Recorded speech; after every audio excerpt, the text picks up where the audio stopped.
जी दोस्तों, तो आज हम जिस वीडियो पे रिएक्शन देने वाले हैं वो है संदीप महेश्वरी की वीडियो। और वीडियो का नाम है how to deal with emotional blackmail. तो वीडियो शुरू करने से पहले मैं आपको बताता चलूँ कि संदीप महेश्वरी एक मोटिवेशनल स्पीकर हैं। जैसे कि पाकिस्तान के मोटिवेशनल स्पीकर जिनका नाम है, एक बड़ा नाम है, वो हैं कासिम अली शाह साहब। तो लोग उनको बड़ा सुनते हैं पाकिस्तान में। तो इंडिया में इसी तरह संदीप माहेश्वरी को बहुत सुना जाता है, मोटिवेशनल स्पीकर हैं और मुझे बहुत फेवरेट, मुझे बहुत अच्छे लगते हैं। और बाकी चलें, वीडियो देखने के बाद बाकी डिस्कशन करते हैं कि वीडियो के बारे में मेरे रिएक्शंस क्या हैं और क्या पॉइंट ऑफ व्यू है। तो चलें वीडियो स्टार्ट करते हैं।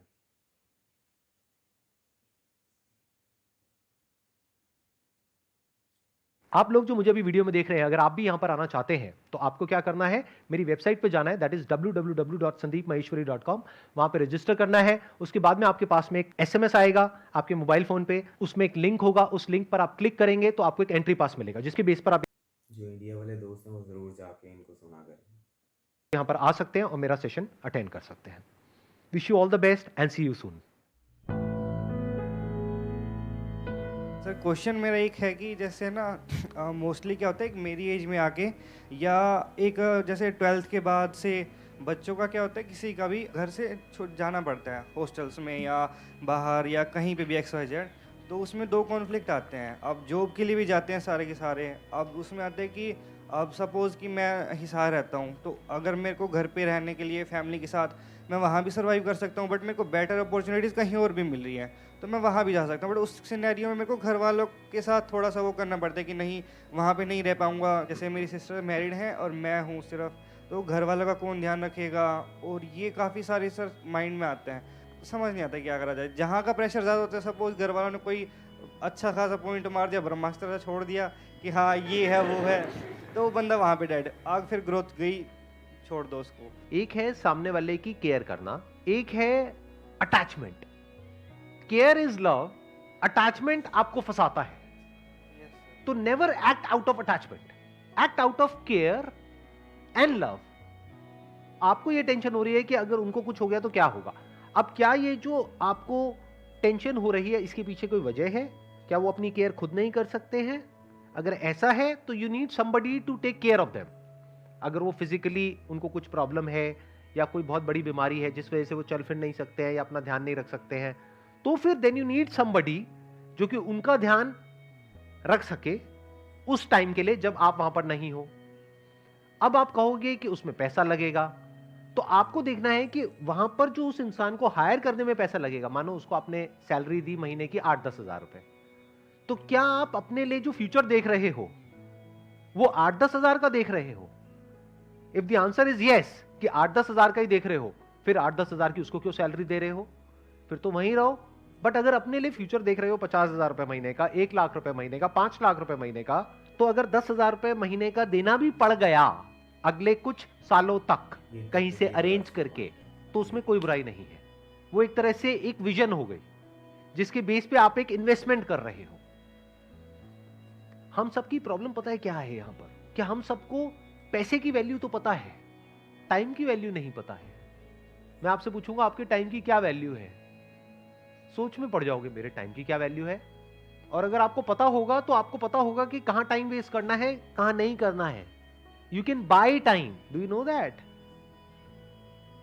और जब आप टाइम वेस्ट कर रहे हो तो टाइम खर्च रहे हो। इसको ऐसे देखो, जैसे पैसा होता है ना, एक होता है पैसा कमाना, एक होता है पैसा खर्चना। तो यू कैन बाय टाइम। कैसे खरीदेंगे वो मैंने अभी आपको बताया कि पेरेंट्स की केयर करने के लिए जो आपसे बेटर उनकी केयर कर सकते हैं।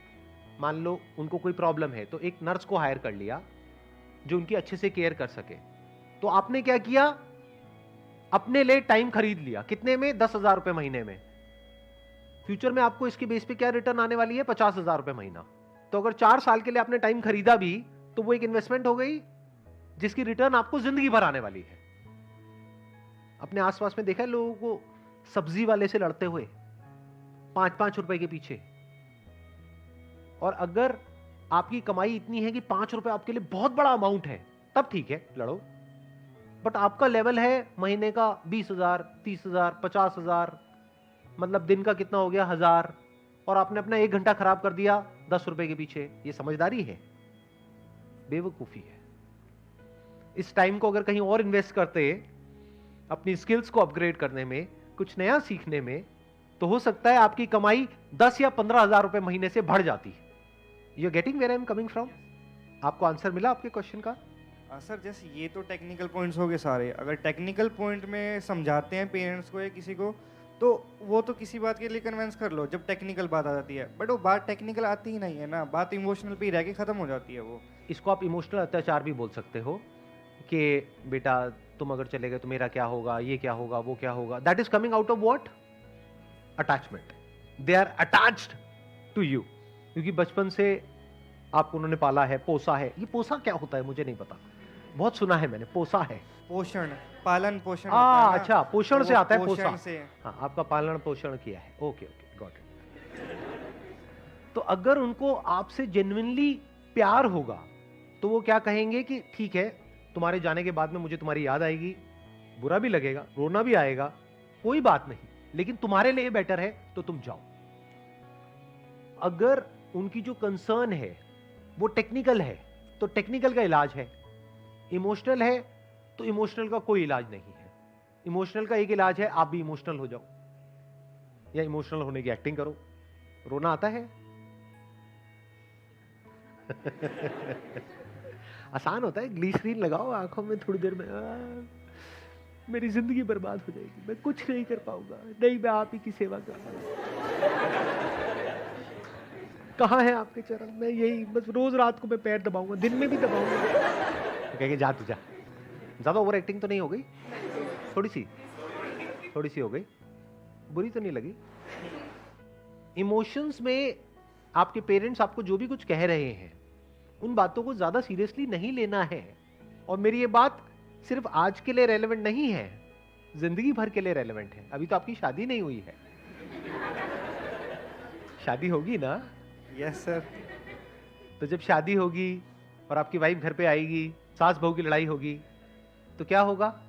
वहां पे टेक्निकल बातें होंगी, वो तो सर होती ही नहीं कभी। इमोशनल बातें होगी, रोना धोना, ये वो, उसने ये कर दिया, उसने वो कर दिया, वो उसकी साइड है, वो उसकी साइड है।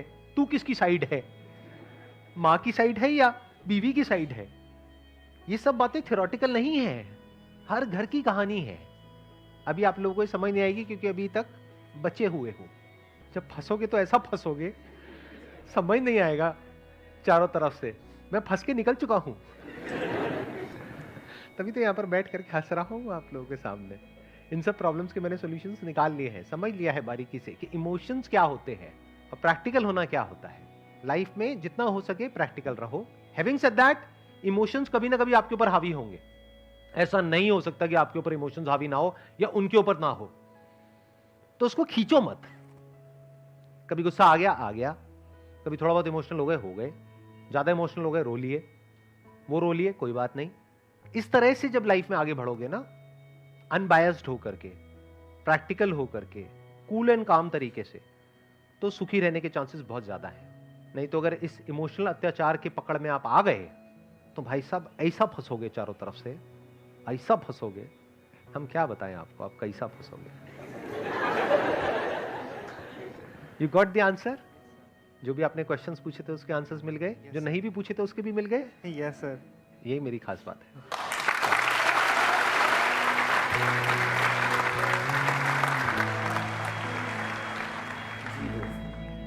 अच्छा, इन्होंने जो बात की है वो ये कि इमोशनल जो होना है वो ठीक है, लेकिन ज़्यादा इमोशनल नहीं होना चाहिए इंसान को। ये तो ठीक है, लेकिन मैं इनकी इस वीडियो में एक बात से मुत्तफिक नहीं हूँ, वो ये कि जहाँ पे पेरेंट्स आ जाएं और आपको लगे कि उनकी जेन्युइन प्रॉब्लम है, तो आपको फिर अपना करियर सेकेंडरी रखना चाहिए, आई बिलीव। बाकी सबकी अपनी अपनी राय है, सबका अपना अपना पॉइंट ऑफ व्यू है, मुझे ऐसा लगा। बट बट बट एक बात तो माननी पड़ेगी, वो ये कि इस बंदे का जो स्टाइल है, स्पीकिंग स्टाइल और समझाने का तरीका कमाल है यार। मतलब बहुत ही एक्स्ट्रा ऑर्डिनरी है और मुझे तो पर्सनली बहुत पसंद है बंदा, मैं इसको सुनता रहता हूँ अक्सर। तो बाकी उम्मीद है आप सबको भी बहुत पसंद होगा ये। बाकी जो लोग इनको नहीं सुनते हैं वो आई रिकमेंड कि वो इनको सुने, और आपको अच्छा लगेगा। बहुत सारे टॉपिक्स हैं जो आपको मज़ीद क्लियर होते हैं। बाकी तो रिएक्शन यही था, तो मिलते हैं अगली वीडियो में फिर। तब तक के लिए अल्लाह हाफ़िज़।